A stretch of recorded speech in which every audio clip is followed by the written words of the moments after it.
My name is Ann Dolan, and I'm going to be your host tonight. For the last 26 years, my team of tutors, executive function coaches, and college consultants have been helping kids to do better in school.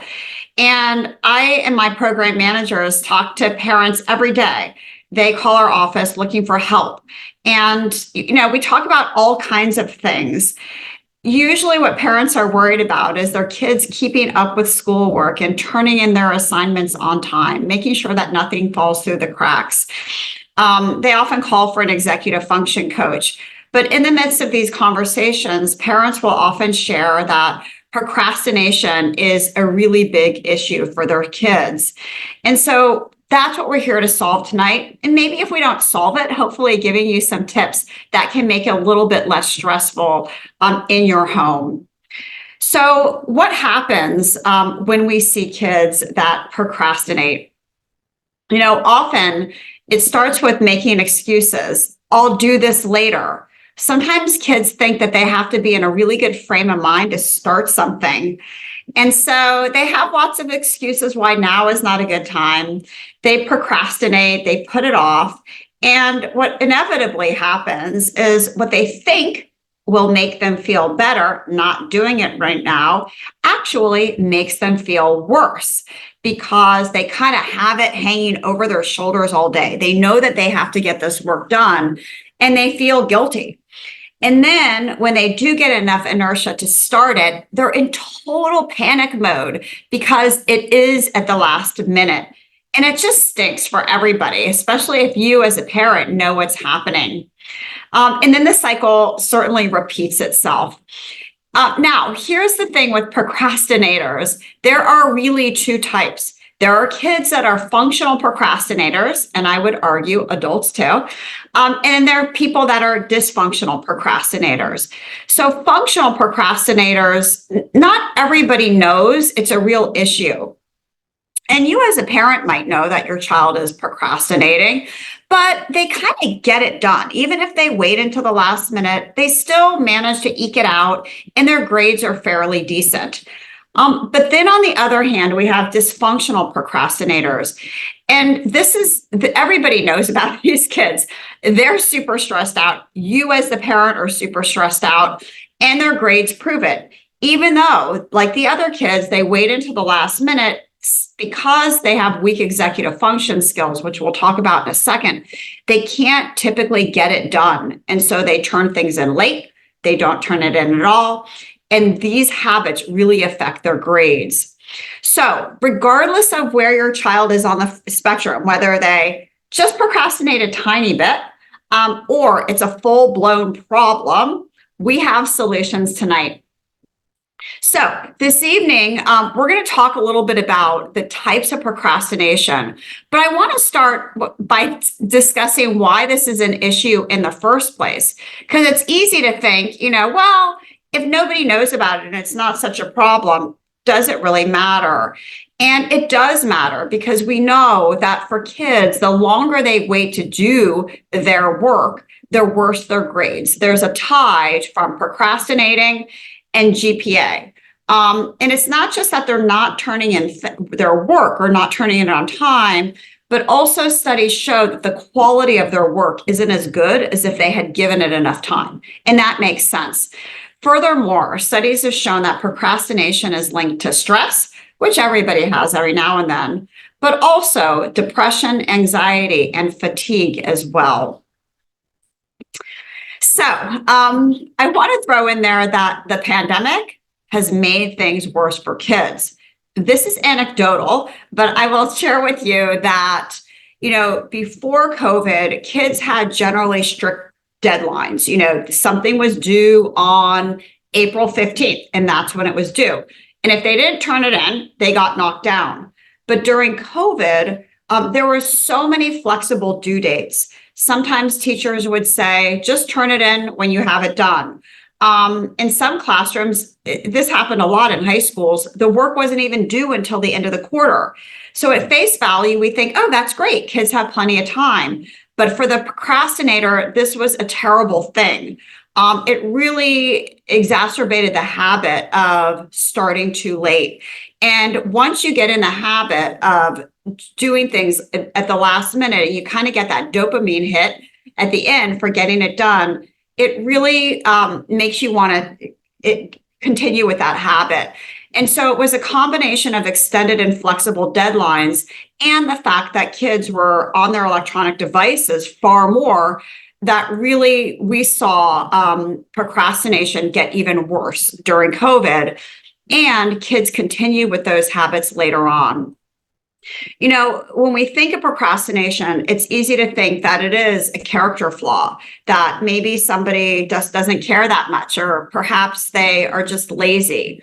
But actually, most students with procrastination, you know, the significant kind, also have executive function deficits. It is not a willful behavior. And if you've been on these presentations before, you know about executive functions. These are cognitive processes in the frontal lobe of the brain that really control what you do, certainly in getting started on a task, focusing well enough to get it done, and then finishing it. So you have an idea of what you want to do, and then you execute on it. Those are executive functions in a nutshell. And there's about 8 of them, but one of them that I want to talk about tonight is this concept of task initiation, which basically means getting started.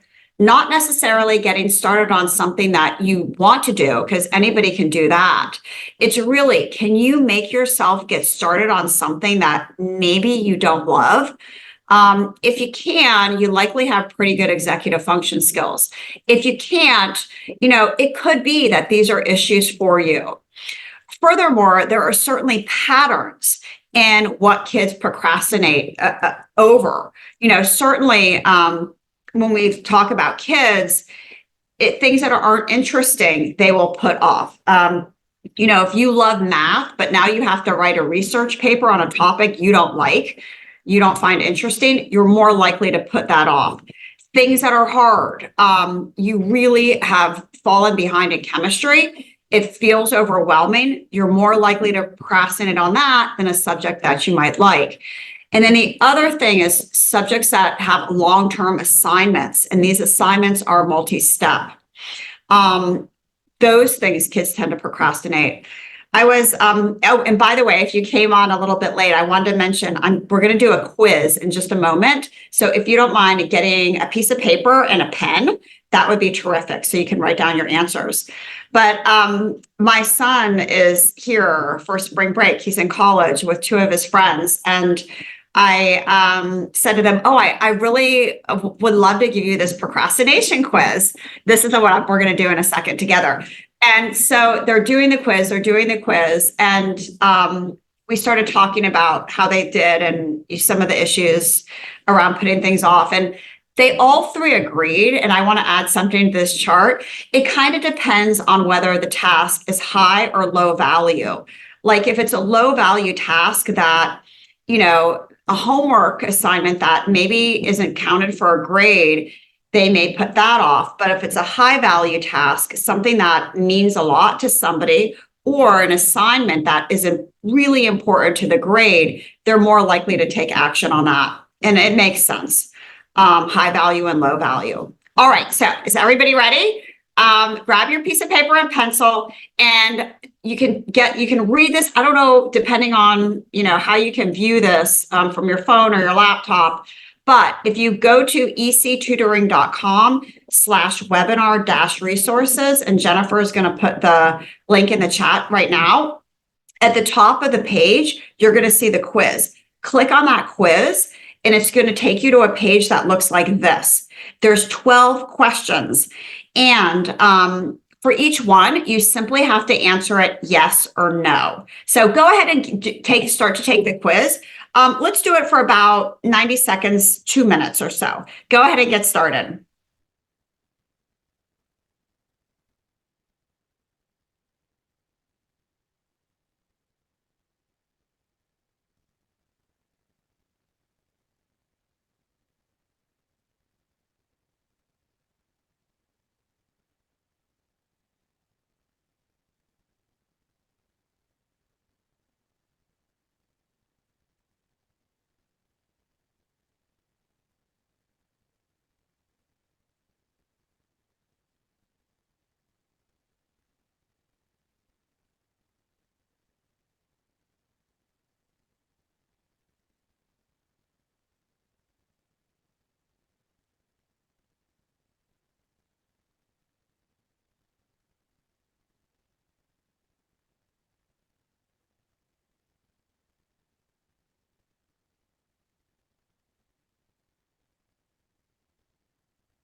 How's everybody doing? If you're done, let me know in the chat that you're done. You can just put done.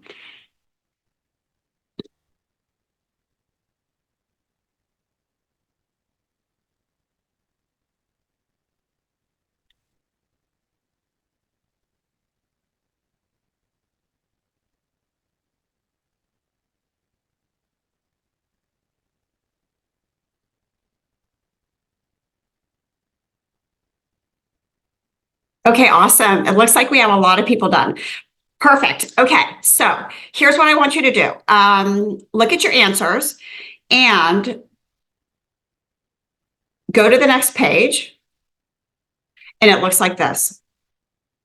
So if you answered both 1 and 2, it means that you have perfectionist tendencies. This is a framework for understanding procrastination styles. It is not scientific. This comes from a program that we use on executive function with our students. My goal, and I should have said this in the beginning, was for you to see how you do. So you may have answered it as yourself. Maybe you answered it as your child. It's okay either way. But go ahead and see if you answered both 1 and 2 or both 3 and 4, 5, 6, 7, 8, 9, 10, and 11 and 12, where you fall. And I'm curious, put your style in the chat. I'm curious to know where people landed. Are you a perfectionist, dreamer, worrier, defier, crisis maker, or overdoer?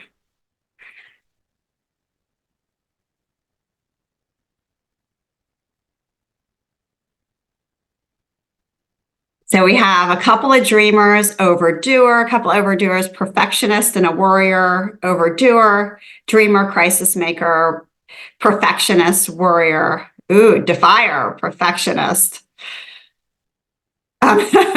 Sherry said all of them, LOL. Rebecca said, I'm 3 things. A couple people said 2 or 3 options. Jennifer said all of the above. All right, great. So the reason I find this to be helpful in using it with students is that the way that you help kids with one style may not be the way you help them with another style. So let's take a look at some of the issues that we see with kids, because behaviors can be improved. It doesn't mean that if you're, on this spectrum of procrastination and it's, you're majorly dysfunctional, that you're going to be able to move to the other end and never have this issue. It does not work like that. However, you can learn some strategies to get a little bit better. There's a fabulous book on the topic, and it's called Solving the Procrastination Puzzle by Timothy Peichel. I love this book, and I'll just kind of boil it down in a nutshell. What he says is that it's actually not a time management problem. It's not that people cannot budget their time.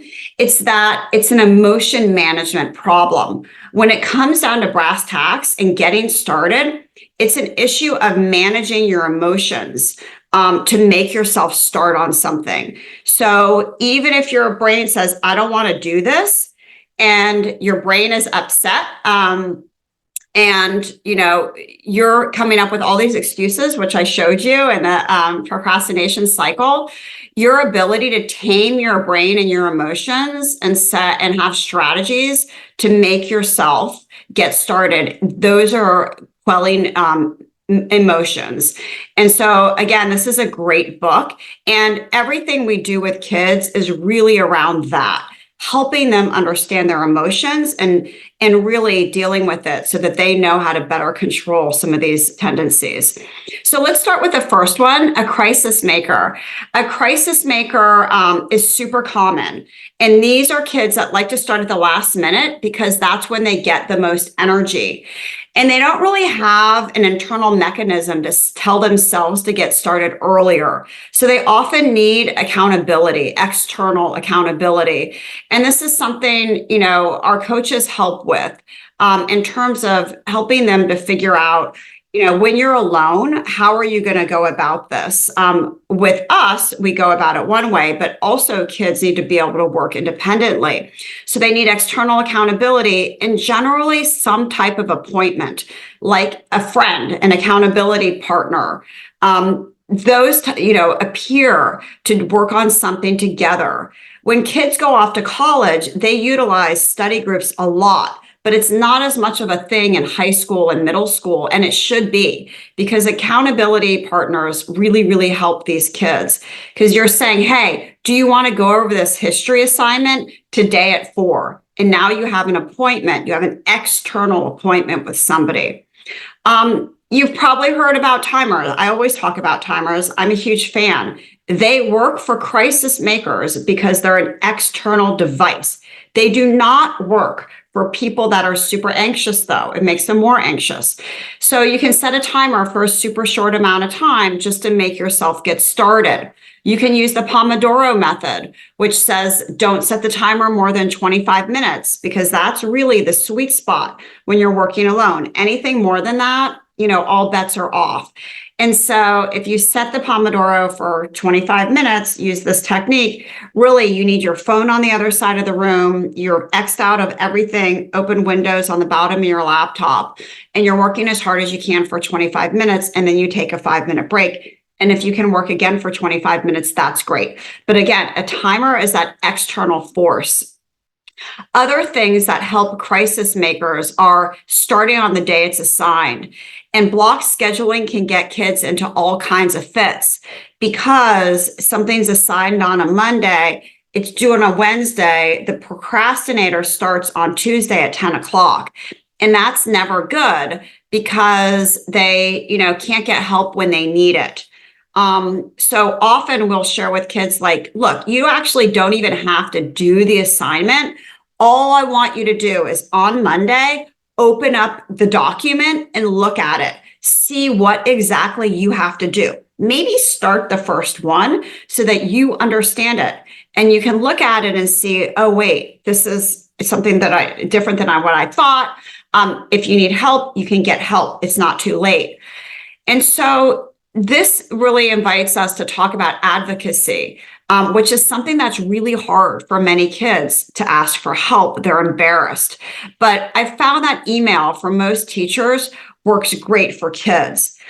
This is a template. I'm going to show you the template in a second, but this is the end result of a template that a student used asking his teacher for help.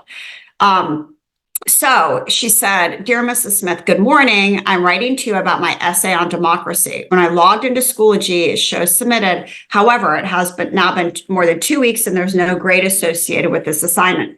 Please let me know if something's missing or if you need me to resubmit my essay. Thanks for your time, and I'll see you in class this afternoon." How wonderful. Like, who wouldn't want their kid to write such a wonderful email to a teacher? Not even just saying, can you help me? But hey, this is what I've done so far. And it is possible. This is a template we use with kids. So it's literally fill in the blank. Dear teacher's name, good morning, something nice. Hope you're having a great day. I'm writing to you about, describe your problem and what you've done to remedy it already. Please let me know, fill in the blank.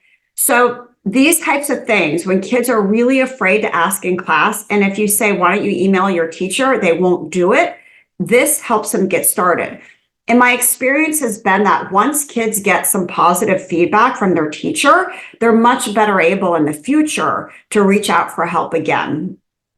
And this, you can find this on the same place you went to take the quiz, ectutoring.com/webinar-resources. All right, so perfectionists. Here's the thing about perfectionists.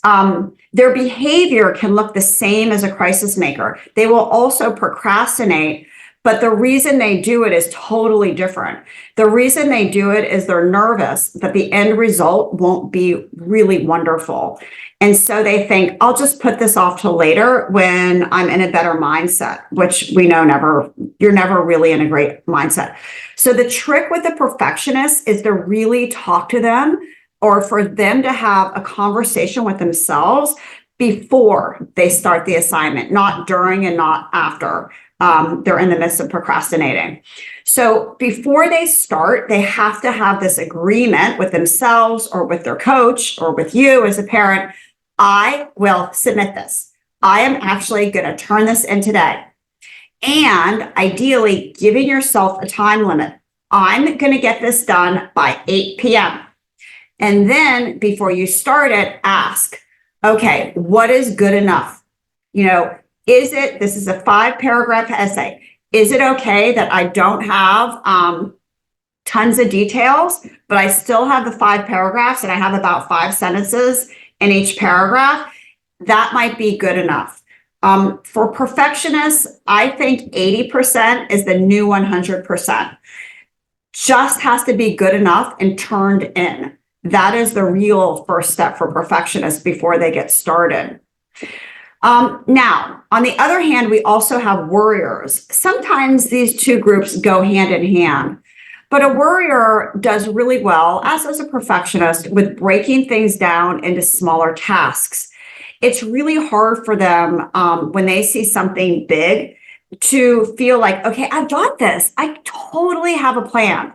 No, they see it as this big issue and it's hard for them to chunk it into smaller things. So the key with the worrier is saying, actually, this isn't that large. It's a series of small steps. Let's break this down together. And then ideally having the student either create a little list of what they're going to do, or better yet, put it into their calendar. The other thing I found with worriers are they need buffer time. So we don't put things with kids in their calendar that says like, I don't know, 3 to 3:30 study for science, 3:30 to 4 finish math homework, 4 to 4:30 work on science lab. That's way too tight. And so kids, especially worriers, they need buffer time. So it might be, I'm going to do this task. I have a buffer time of 15 minutes in case things don't go well. And I think most kids actually benefit from buffer time. But again, as I mentioned earlier, timers work great for crisis makers that need an external strategy, not so much for worriers. Sometimes it causes them to just feel even more overloaded. The other strategy I found with worriers is to, instead of seeing all these assignments as like this one lumping sum of, stuff, really breaking down what they have to do into must do, should do, could do. So must do would be the things on their list that they absolutely have to get done and that maybe they're due the next day. They're just like, they're high stakes, right? Kind of what the kids said earlier. These are high stakes things that I do not want to procrastinate on. I really have to get these done. Okay, those are coded as must do on your list. Should do is, yes, I want to do these, but maybe they're not due tomorrow or it's not as high stakes. It's okay if I don't get those done. And then could do, these are kind of like nice to haves. You may have already studied for your chemistry test. Do you need to study some more? Maybe not. Maybe some of these could do's that are like extra work, they don't really need to be on your to-do list. So now, instead of all this work, if you've dialed it back to must do's, that feels a lot better to kids. So those are the worriers.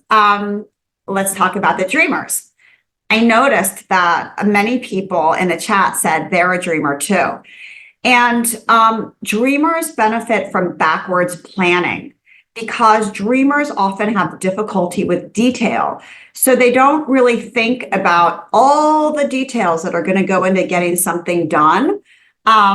They think more big picture. So they'll say things like, I'll eventually get it done.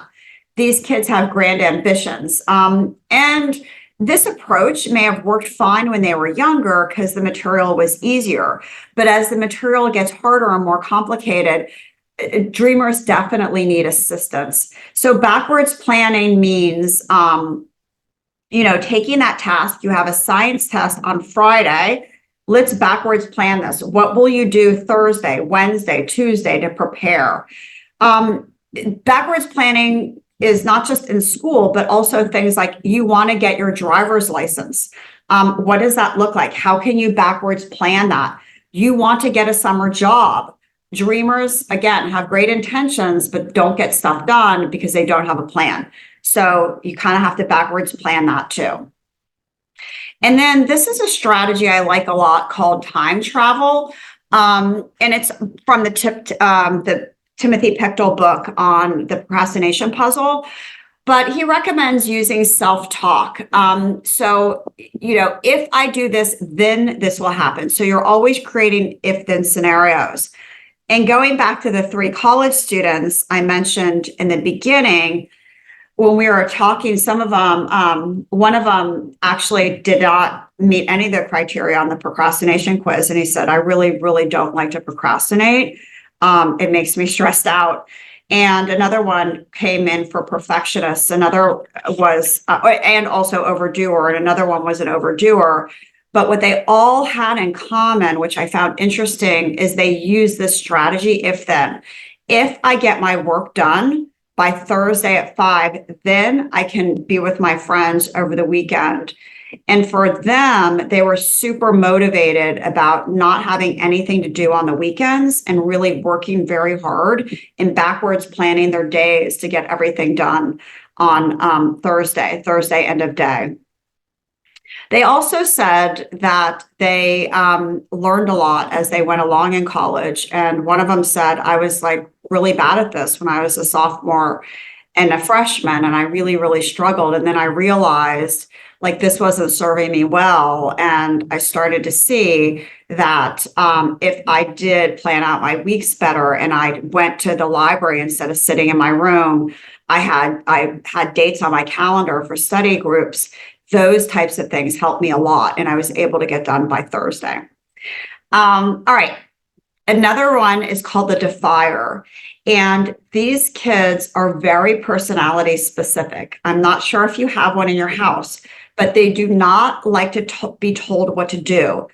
And by personality specific, I mean, if they have a teacher they like, they're willing to do work for that teacher. They're willing to, work hard. But if there's a teacher they don't like, they just have a really hard time conforming to the rules. So although it may seem counterintuitive, like a defier, you want to just tell them, well, you have to do this. They actually need a lot of autonomy, because with defiers and kids that are personality specific, if you have a lot of rules with them without having a relationship with them where you can talk about things, that really creates rebellion. And when defiers get rebellious, it's just a really bad situation. And so for them, it's really keeping the dialogue open and keeping in mind that we want to have relationships with all kids, but certainly defiers.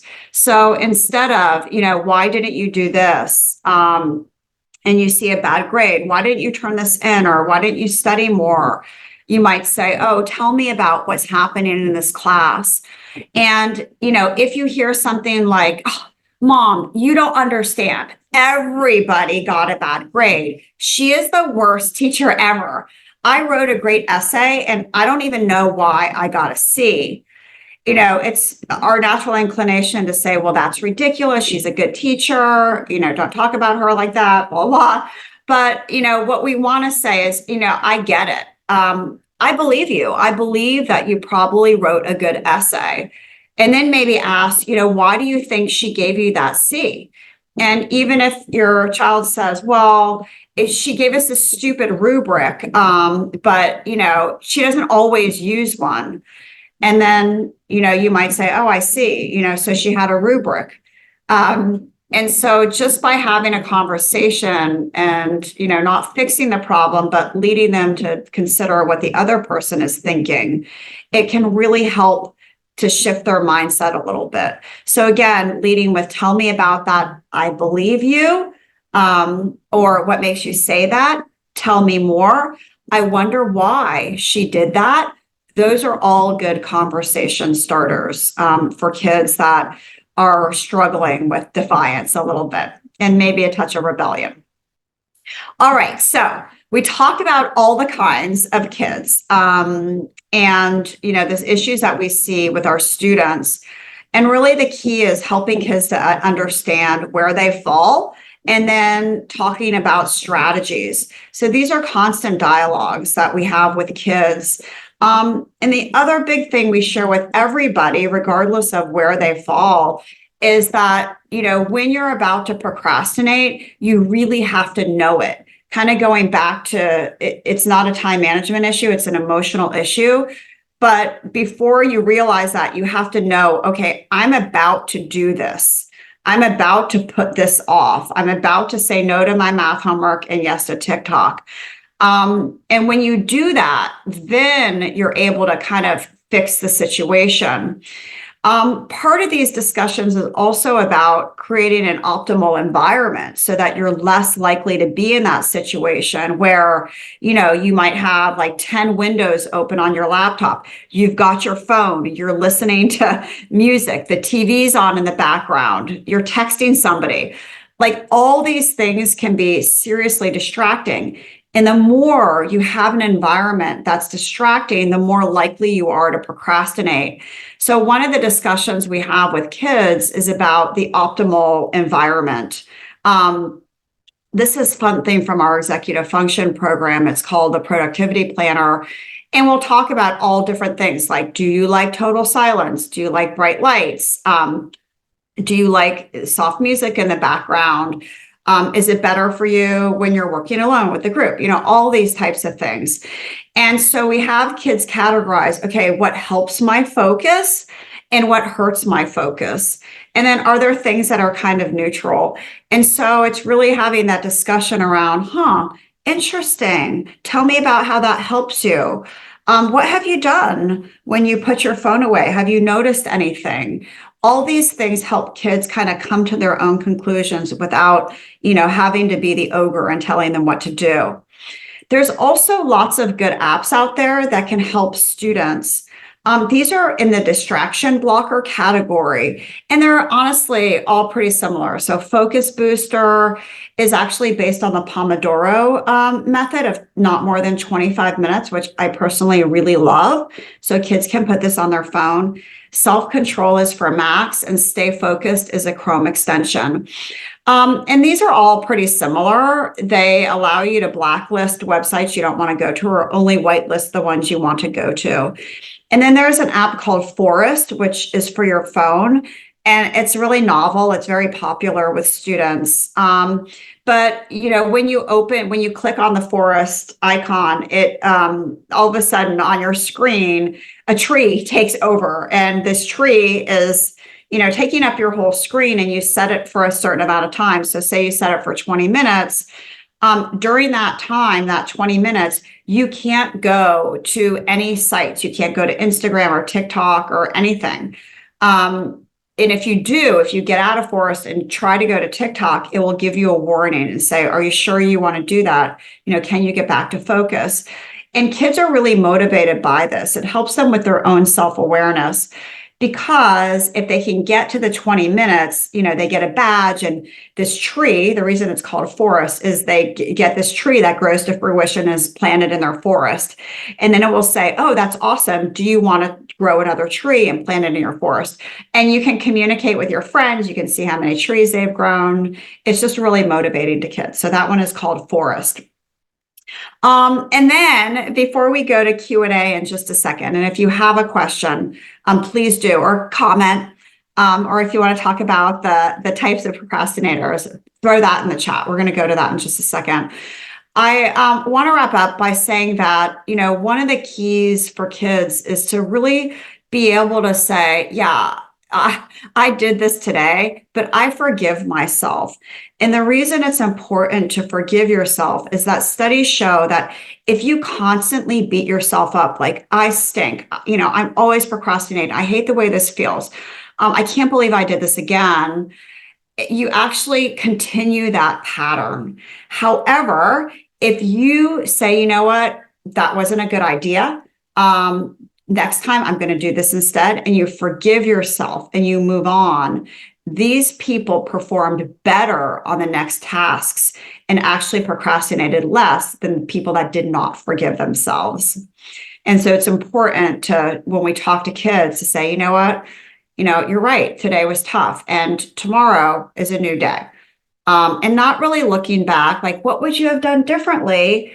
Kids don't like to look back. Instead, saying, but tomorrow's a new day. And, I bet you maybe learned a tip or two that you might use tomorrow. So thinking about the future is helpful. These are all parts of our executive function framework. We really work with kids on the 4Ds, making sure they understand what's due, have a system for recording their work, and a system for breaking it down so that they are backwards planning on a regular basis. And really having conversations with kids, deciding what could sidetrack you. Because that's a self-awareness piece of executive function, and being able to plan ahead and knowing, you know what, this could sidetrack me. I could, go off and watch YouTube videos for too long, but here's what I'm going to do when I find I'm about to do it. And they have a strategy and ultimately getting their work done.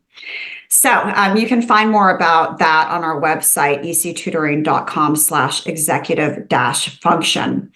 And then I want to mention that tomorrow we have Joyce Cooper Kahn with us, and she is amazing. You may know this book she wrote. It's called Late, Lost, and Unprepared.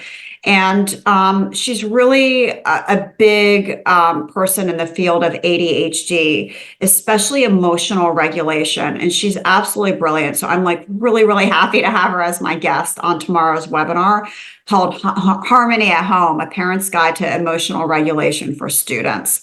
And that is at 1:30 p.m. tomorrow. And you can find out about this one and more of our webinars, ectutoring.com/webinar-series.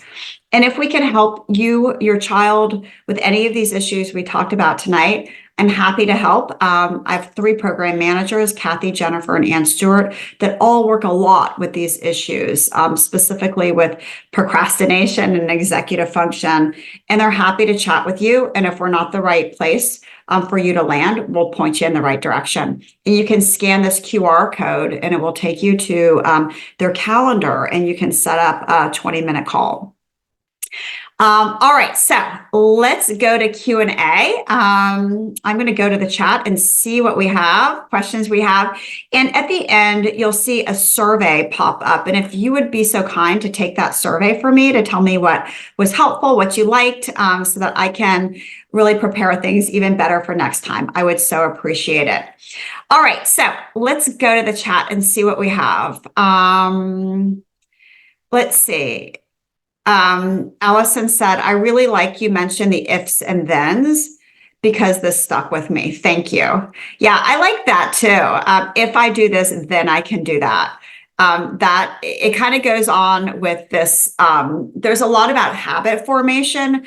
And one of the things we know from lots of research about habit formation is if you have something, even really little, to reward yourself at the end, that actually helps you develop the habit faster. So with these college students I was talking about, their then and their reward is getting to be with their friends at the end of the day on Thursday.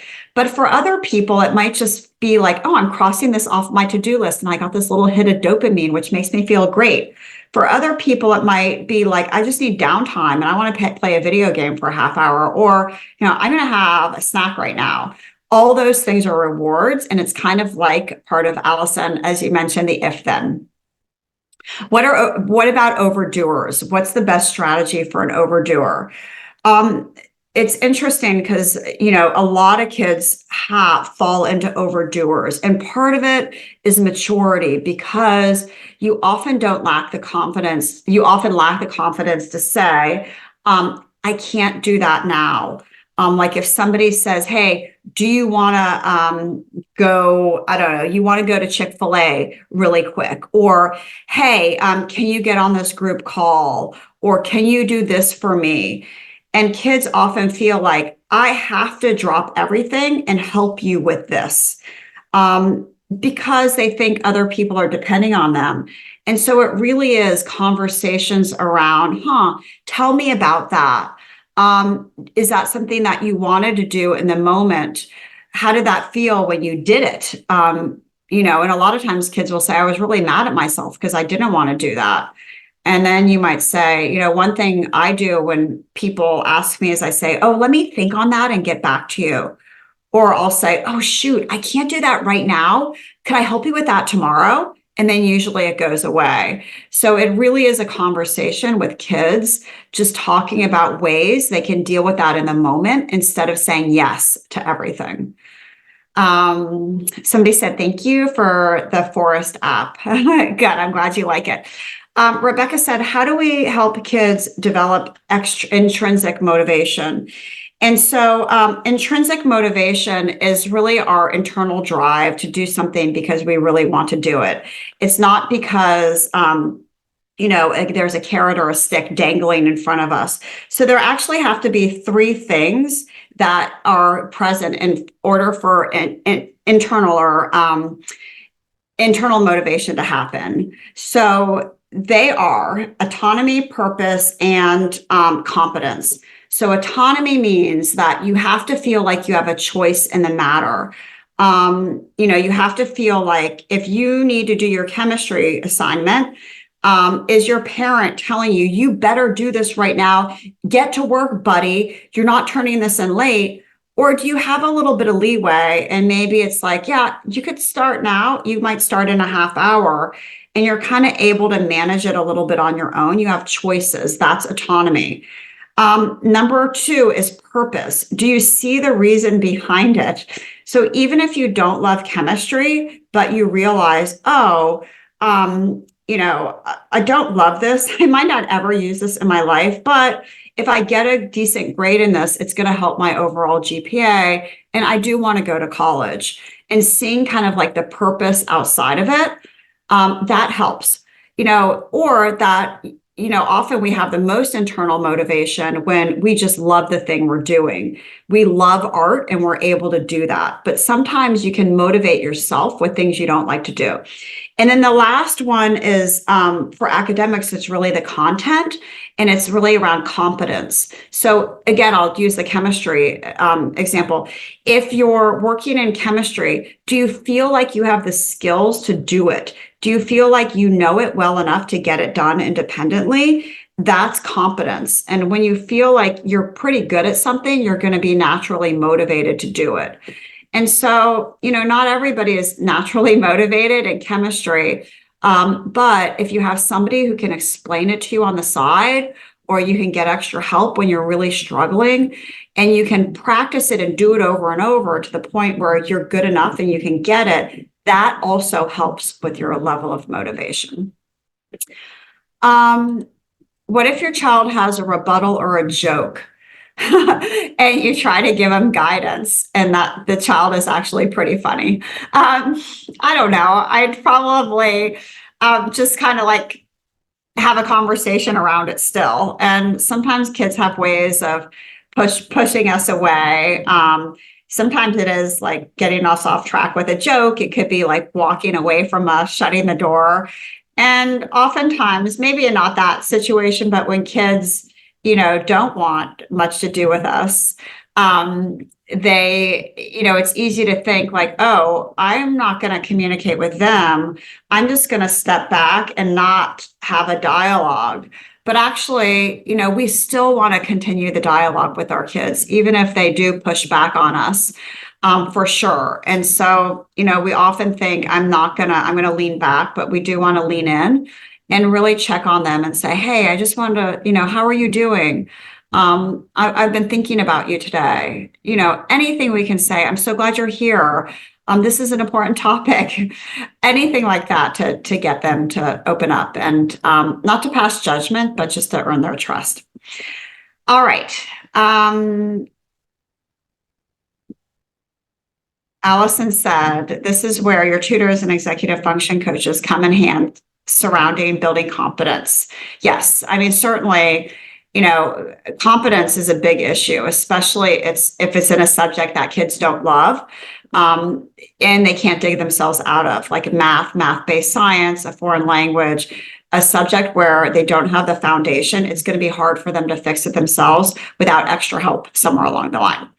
Scott said, what should I do if my child just outright lies about having homework and they say they've completed everything they needed to do? I might use, Scott, the trust but verify method and say, oh my gosh, that's awesome. You already got everything done. I love that. Can you show me? And have your child go onto the portal with you and, talk about open up whatever subject is, say science, and say, tell me about this.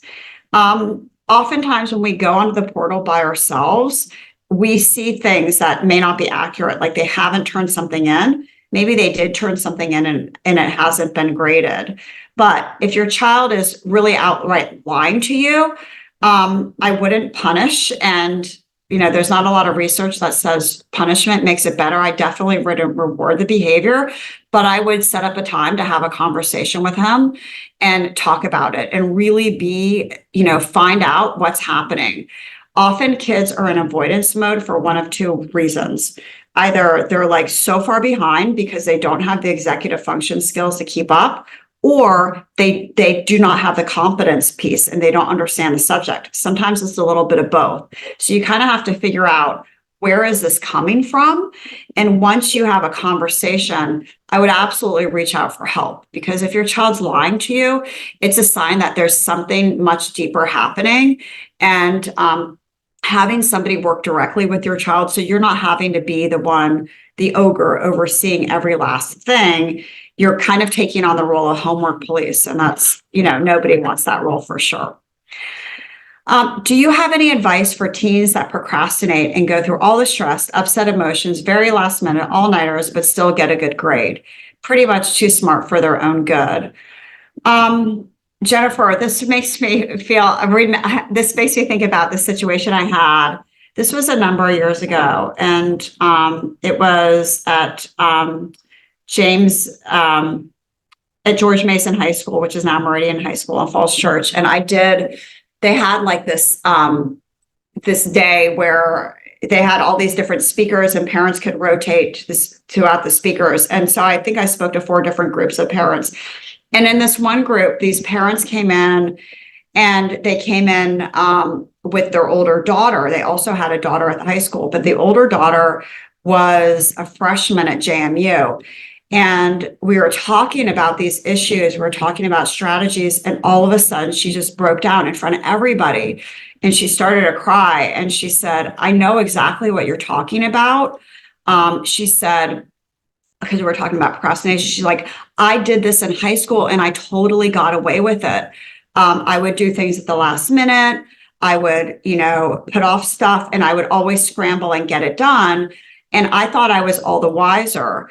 And then I tried doing that in college, and it was a colossal failure. And now I'm in this situation with bad grades. I'm feeling really awful about this. I'm unsure about how to turn it around. I'm really worried I'm going to be on academic probation. And she said, I wish, I had practiced doing it differently in high school. I wish I didn't do that. And so, it's kids, unfortunately, when they don't have a pain point, like this girl, she did not have a pain point in high school. She now has a pain point in college.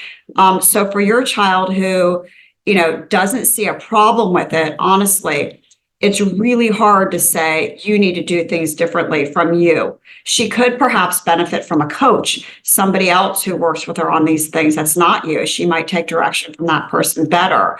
But usually something happens to these kids where they do see that this is not in their best interest. Often it does happen in high school because they can't get the grades they want. They might be getting a B when they could get an A. And so, having that discussion about tell me about this. How does this feel to you? When you think about the next assignment, what might you do? And just kind of having a general conversation, but she may not come to the point yet where she's like, this is a major problem, Mom. It may take an outside person to help her, or it might be that, she gets herself in the situation where she does realize, like the student, that she wanted to do something differently. All right. So thank you for that question, Jennifer. All right. So I think that's all the questions we have. And we're almost at an hour. I want to thank everybody so much for coming in this evening, and a big welcome and thank you for coming to Williamsburg Middle School. I hope you found this to be helpful. If I can answer any questions for you down the line, if you have a question that pops up later, please feel free to email me, and I'm happy to help. My email is ann@ectutoring.com. Thanks for coming, everybody. Please take the survey, and thank you again for participating this evening. Bye-bye.